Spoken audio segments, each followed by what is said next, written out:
man and his 19-year-old son. RIP all of these people.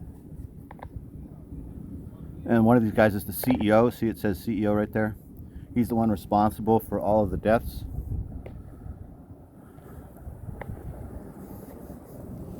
Fascinating. Here's a monitor. It's a Asus or Asus. That's a nice quality.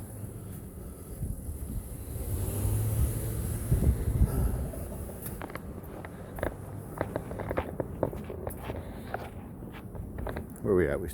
We'll probably restart it. Welcome to part 2 of tripping around the city. Well, that's not applicable. Let's say tripping around the neighborhood, tripping around the district. And you're just tripping around. Well, this is tripping around part 2. I like that. They have like a red, white, and blue. Is that bunting? I think it's called bunting. They also have it's like a contradiction. They also have a rainbow windsock. That rainbow windsock might represent the days of old when everybody could have a rainbow windsock or a rainbow airfoil kite or a pair of rainbow suspenders like Robin Williams.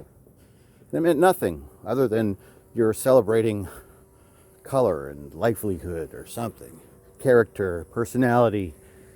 But now it means something different.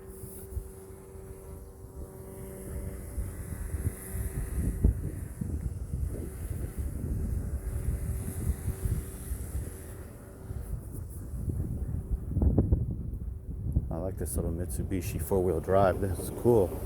That's a really unusual vehicle. Look at that. I don't think I've ever seen this before. Mitsubishi Exceed. I like the tires and the wheels on this thing. It's got stainless steel rims, alloy. That's sick. Here's some nice old cactus and weird Star Trek plants that grow all over the neighborhood because trees can't grow here. Because look at the sand. Here's what the dirt looks like. It's not really dirt. It's sand. As far down as you dig. As far down as you dig, it's just sand under here. So it's hard for trees to grow right here in this neighborhood. Now there's trees around it in different other spots, but most of that stuff has all been man-made and built up.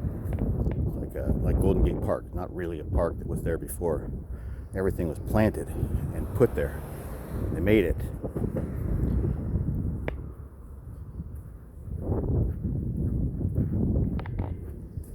Ooh. Even more Teslas. Every day I notice more and more of them.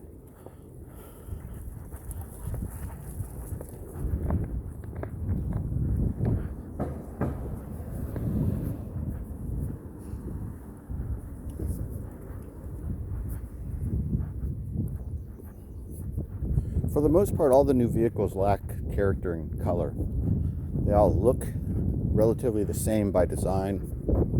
They're all, if not the same color, they're the same shade or scheme or design of color. So you get gray, silver, metallic, blue, white, and black. That's pretty much it.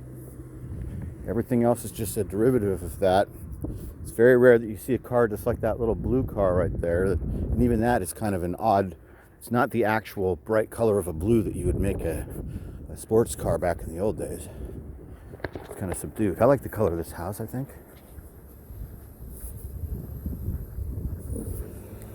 So what would you say? I would say, is it understated?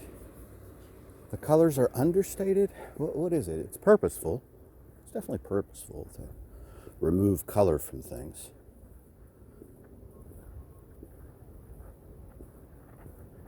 So I'm going to tell you a story about this, about just about the automobiles. So in my younger days, in the 80s and the 90s, I did some traveling throughout the world because I was in the military.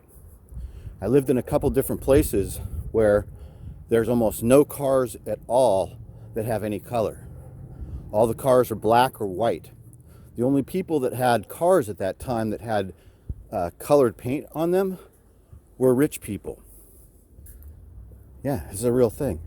And I remember us, that was one of those initial, it's not like a culture shock. It's just like something that you notice when you get somewhere. That every vehicle is a white Datsun pickup or a black Hyundai sedan. I was like, that's interesting. How did that happen? Why is that happening? Why aren't there any cars with paint? All right. So I saw that in a couple different places. And then now here it is. It came here. Would have never expected it. Would have never expected that all the cars would look the same in the United States, having seen it somewhere else and thinking that it seemed odd or oppressive or intentional, with purpose, because they could paint these cars whatever they want. It has nothing to do with cost. Come on, guys.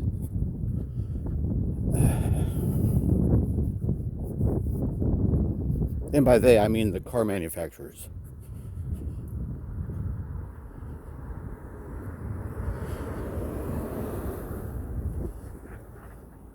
Whoa. That's a Marx figure in the window. That's a Marx Knight figure on a horse, and in front of it looks like a frog or something on another horse. I've never seen that before. I don't have that exact figure. I have the blue one. That's the brown one. But that's one of the Marx Vikings figures. It's like from 1968. This neighborhood constantly surprises and amazes me.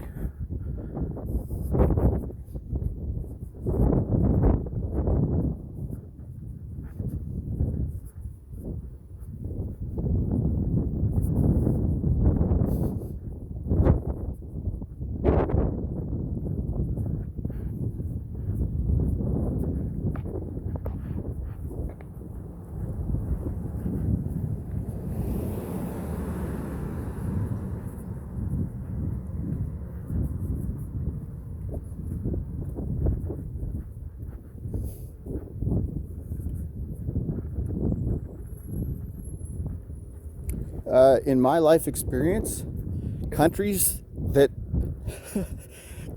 don't have cars that are painted in bright colors are oppressive countries.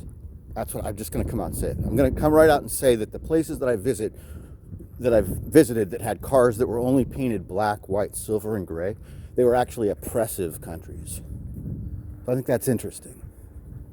That we've taken that turn, like it's really just, what is it, 10 years, 15 years or something like that? That this thing has happened where all the cars look the same and they're all the same color. I think it's just been the 2000s.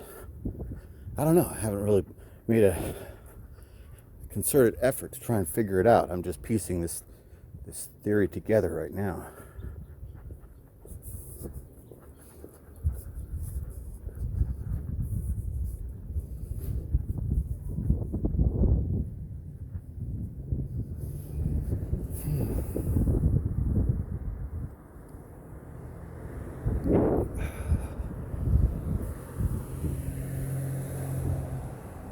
Could do like a study where we count how many, what the colors of the cars are or something. Anyway, thanks for watching. I'll talk to you guys next time. Talk to you.